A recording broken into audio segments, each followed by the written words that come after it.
Hi out there, welcome to Jacob's Gaming Channel. Today we're going to talk about Bold Action 2nd edition from Warlord Games. Now, Bold Action is a miniature tabletop war game. As the name implies, you have a collection of models, miniatures representing an army that fought during World War II. And you basically fight armies against other collectors. Today we're going to look on different ways to collect and start up with Bold Action, and I'm going to run you through the basics of on getting started with Bold Action. And later on the channel you will see more featured videos, battle reports, army examples, modeling examples. Now, I'm definitely not an expert painter or modeler, but I am an enthusiast, and hopefully you'll be too. Right, let's get started. Right, so one way of starting Bold Action 2nd edition is obviously you need the rule book. Now, the rule book, if you buy it out of a starter set, which I'll get back to, is something like this, only in hardback. Basically, the rule book contains, as you can see, all the rules,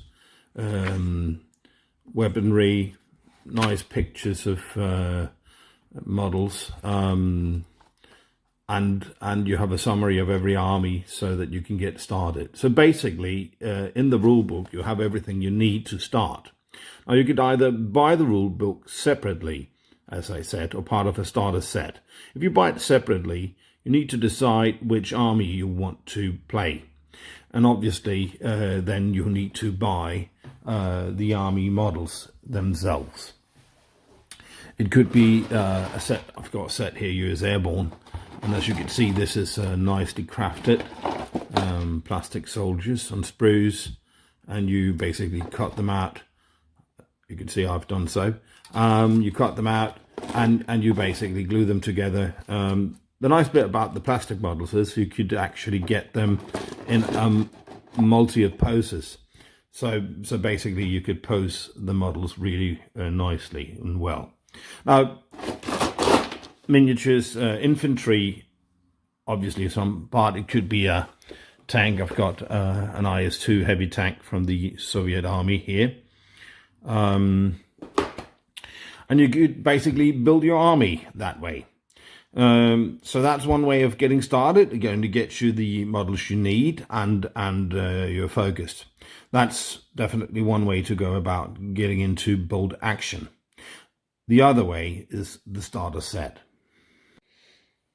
Now, on this part of the table, I've set up the Band of Brothers starter set. As you can see, you get quite a lot of value for money. And personally, this is how I got into Bold Action. I must say that Warlord Games have thought it through.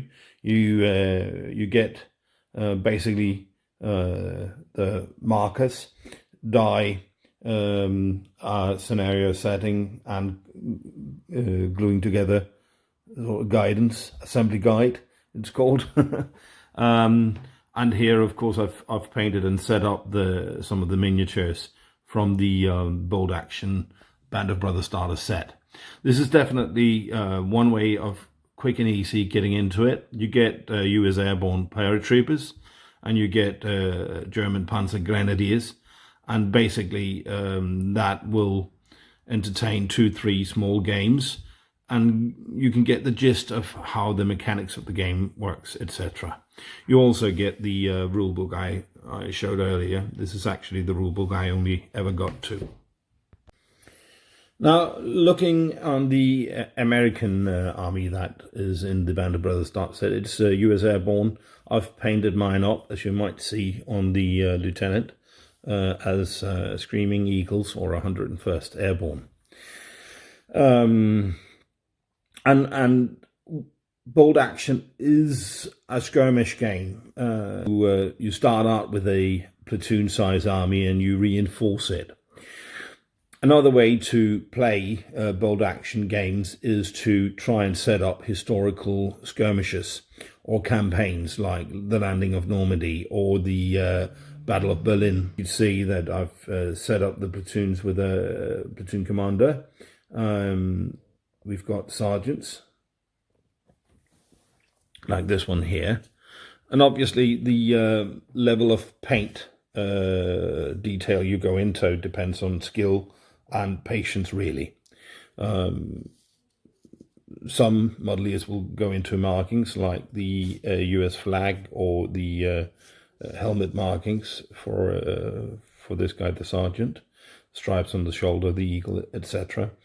Others will suffice in just basically collecting the miniature, assembling the miniature and spray painting him a basic color. Both is fine. If you go for tournaments, which are actually held, I'd suggest you do a bit more than just base coding your models. Now, the German army. It contains fewer models. As you can see, there's an armored personnel carrier, the iconic Hanomag. I've collected mine in with an anti-tank gun on top of it. You can see here, and it's 2 squads in the platoon, and in the rear column you can see they've got a Panzerfaust for taking out enemy armor. Now the Germans have fewer models in their platoons, probably representing the fact that they've been fighting the war for a longer time, so their squads are depleted. Also in the game is sample terrain, a bombed out or ruined farmhouse, they call it. Now the farmhouse is easy to assemble. You need to paint it as well if you want to. It's set to scale. As you can see, if I put this model in, you'll see that it's really quite nice. Now, an expert modelier would probably put it on a base, put more grit and rubble, etc. on it.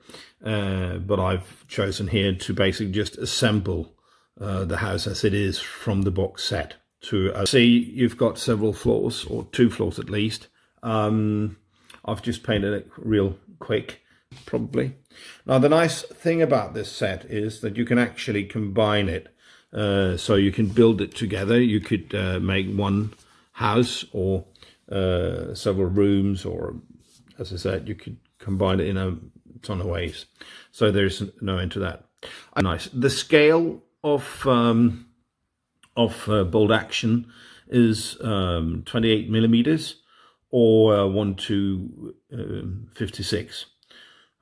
Which is nice to know if you model terrain. You could actually buy a lot of terrain, like the trees here, or hedges, or you can make it yourself. There's a ton of guides on YouTube depicting how to make rivers, roads, etc. So, what do you actually need to play bold action? Well, let's see. Now, as we've already discussed, you need the army. In this example, I've chosen the German Band of Brothers Army sample. So you've got the commander, the lieutenant here, armed with assault rifles, and 2 squads, one with an LMG machine gun, and the other carrying Panzerfaust and rifles, also surrounding their NCO, the sergeant. And of course, the iconic Hanomag again. That's the army. Also, once I've collected the army, I need the order dice, which we will definitely get back to one of these days. Now, an order die is like this. It's got 6 sides. Every side depicts an order that you can give to your unit. Now, you need an order die per unit. So the HQ will get one, the first squad will get another, the second squad will get one, and the vehicle will get one. So in this case, with this army, I'd need at least 4 order die of the same color, so I can give orders to the units. Right. So apart from the order die, just get those over there. I need regular die for determining whether or not my units hit when they shoot, and wound or kill. So a lot of the action is resolved using quite ordinary 6-sided die. So we need that. We need pin markers, and in this case I've just taken the ones from the starter set, but there is a variety of pin markers you could use. You could use anything from stones to elaborate featured models, but basically what you need is a marker that shows that a unit is pinned, and these ones got the nice touch that they can actually, as you could see, maybe see, there are numbers on the base, so you can actually turn it up to 1, 2, 3, etc., up to 12. Right, so pins are quite important in the game, and we'll get back to that in one of the other videos. Right, pin markers, done. If you've got weapons using high energy shells, you'll need a template. This is the template I'm using. Right, and then you need the range ruler. This one measures centimeters and inches, but it's really only necessary with inches because that's the measuring unit of the game. Right. Yeah. Oh, I almost forgot. Last, but really important, this is really last, you need a die bag.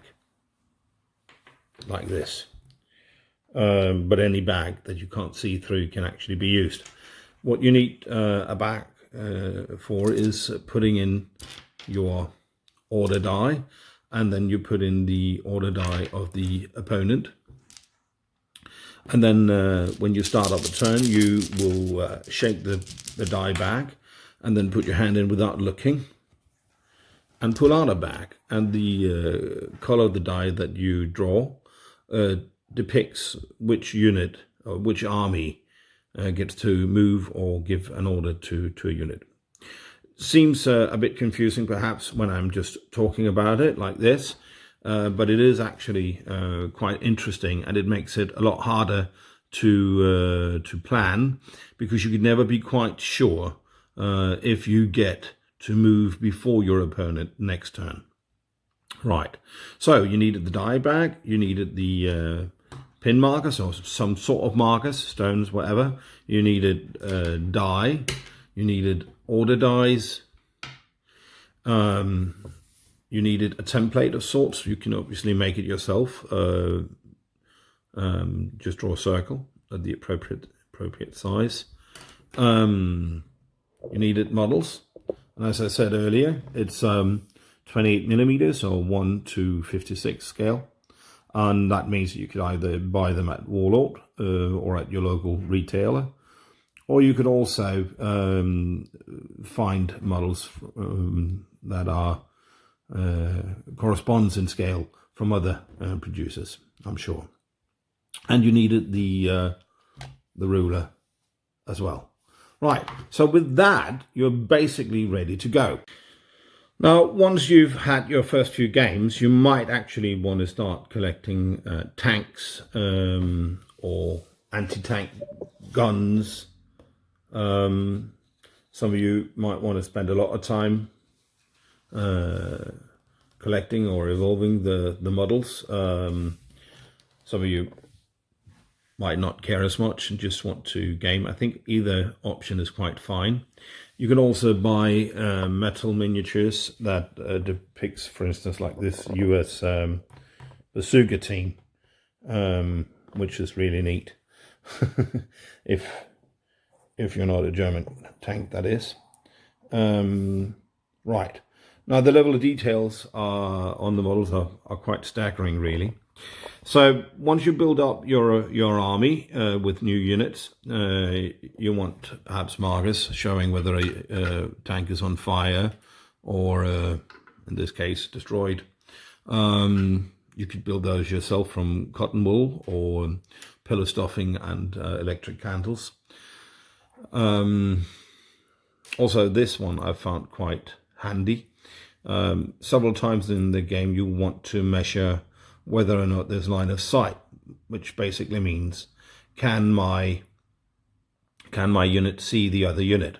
Now, the rules mean for you to get into model eyesight, so you have to lean down to the table and get a nice view and see if you could see it. And even though you do that, you will once in a while be in doubt. And in that case, I use this laser pointer, which is really nice for figuring out whether or not there's line of sight. So I could definitely recommend getting my hands on one of those in case you want to. Right. Also, as I said, there's an army list in the rule book, but you can, and I would highly recommend, getting your hands on the army book for the armies you've chosen. This is the Armies of Germany, and basically goes through the history of the German army during World War II, and gives you the opportunity of making an army list from early, mid, or late war. So that's really interesting, and I think the ideas and the example in the book are quite inspirational to building your own army. Now, obviously it's a game, and seeing as it is a game, you will need someone to play it with. You can do solo games, but in my experience, they tend to be boring and always sort of end up with you losing. No, I think Bold Action, I've been playing, 5, 6, 7 games now, in different sizes and varieties. My favorite, personally, are the historic scenarios, but there are rules for building armies using points, and that actually makes it possible for you to build a comparable army, so that you could do tournaments or battles, on-off battle skirmishes, where the armies are balanced, and you can really test. The rulebook itself contains a few scenarios, from the all-out battle to hold on to relieved or top secret missions where you have to recover secret documents. Well, that's Bold Action, one of the first games here on Jacob's Gaming channel that I'm going to spend some time on. I hope you enjoyed it. I hope you understood my English. I'm sorry, but I'm a native Dane. So, well, from Denmark to the rest of you out there, happy gaming, and I hope you enjoy Bold Action as much as I did. Now, if you do have questions, you're welcome to comment, and I'll try to reply once in a while. That's it. Happy gaming.